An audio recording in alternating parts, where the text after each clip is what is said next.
Board परीक्षा 2024 में छात्रों को बोर्ड परीक्षा में सकारात्मकता के साथ सम्मिलन करने हेतु हमारी कार्यशाला मैं तैयार हूं टाइटल से सभी छात्रों तक पहुंचने का हम प्रयास कर रहे हैं। उसी के क्रम में छात्रों से हम नित नए संवाद स्थापित कर रहे हैं कि जिससे बच्चों को हमारे द्वारा जो ये प्रयास, हमारी टीम के द्वारा जो ये उनको तनाव मुक्त करने का और तनाव से मुक्त होते हुए निर्भीकता के साथ बोर्ड परीक्षा में सम्मिलन के लिए जो हमारा प्रयास है, उसी के क्रम में नित्य नए चर्चाओं में आज की जो चर्चा है वह सभी छात्रों से यह है कि विषयवार सभी विषयों को समान रूप से तैयारी पे ध्यान देने की है। अमूमन होता क्या है, सभी छात्र जो साइंस वर्ग के हैं, कला वर्ग के हैं, वाणिज्य वर्ग के हैं, वो अपने विषयों को लेकर के अपने आप की एक मैपिंग करते हैं। माइंड मैपिंग उनकी हो जाती है कि हम 2 सब्जेक्ट पे वो ज़्यादा समय देते हैं और कुछ सब्जेक्टों को उनको ऐसा लगता है कि अगर हम थोड़ा कम भी समय देंगे तो चलेगा।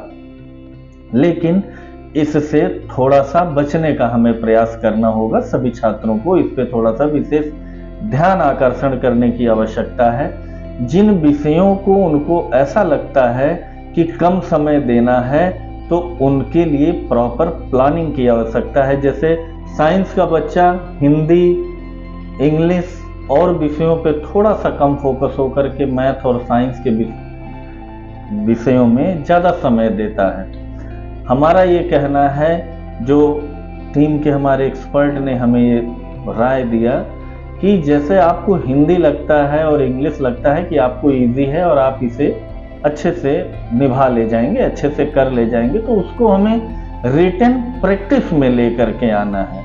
सब्जेक्ट आप पे कमांड बहुत अच्छा है, लेकिन परीक्षाएं लिखित में हैं तो अपनी रिटन की व्यवस्था को थोड़ा सा मजबूत करना होगा आपको।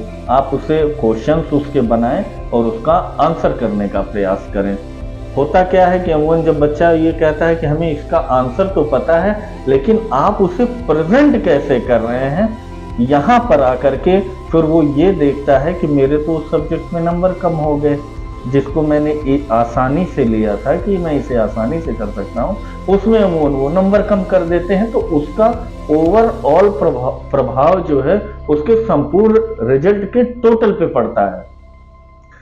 तो इसमें सभी विषयों को समान रूप से रखें। जिन विषयों को आपने इजी के जोन में रखा हुआ है उसकी रिटन प्रैक्टिस करें, और रिटन प्रैक्टिस के उपरांत जो आपको आंसर आता है वो आपको कंफर्टेबल, तब आप अपने आप को महसूस करें कि आप इसमें ठीक हैं, आप इसमें अच्छा कर सकते हैं।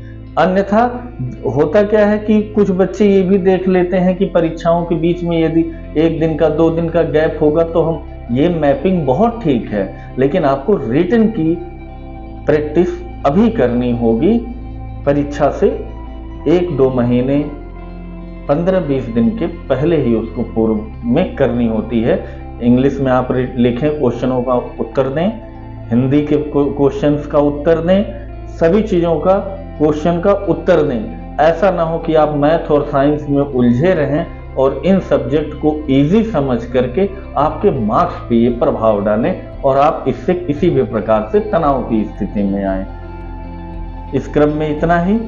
आपको हमारी ये वीडियो, हमारा ये सुझाव कैसा लगा हमें जरूर कमेंट बॉक्स में बताएं। हमारा प्रयास सभी छात्रों के लिए जारी है और हम आशा करते हैं कि आप तनाव मुक्त होकर के निर्भीकता के साथ इस परीक्षा में मैं तैयार हूं टाइटल से सम्मिलित होंगे। धन्यवाद।